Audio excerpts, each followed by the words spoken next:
नमस्कार मित्रांनो, लग्नानंतर होईलच प्रेम या मालिकेच्या पुढच्या भागामध्ये मालिनी आता नंदिनी आणि काव्य हे दोघींना प्रेमाने म्हणत असते की दिवाळी आता जवळ आली, त्यामुळे मात्र आता फराळ तर बनवावं लागेलच. फराळ तर केलंच पाहिजे आणि तुमचा सुद्धा हातभार या फराळामध्ये लागून द्या.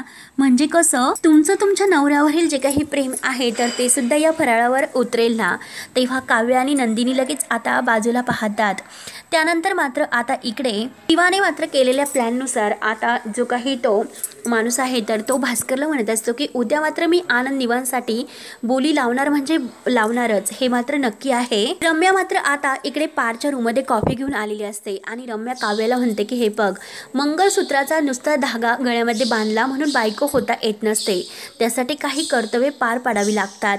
आणि ती आता पार्थला म्हणते की ही कॉफी घे. तर काव्याला राग येतो. काव्य आता रम्याला रागाने म्हणते की ती कॉफी तू उचल. आणि आता का रम्या ती कॉफी काही उचलायला तयार नसते तर काव्य ती कॉफीचा कप उचलते आणि म्हणते की कसं आहे की मंगळसूत्र पार्थ देशमुखांनी माझ्या गळ्यात बांधलेलं आहे. तर ते ऐकून पार्थला खूप असा आनंद होतो. मग त्याच अधिकाराने मी तुला हे सर्व सांगते आणि बोलते. आणि तो कॉफीचा कप रम्याच्या हातामध्ये टेकून देते.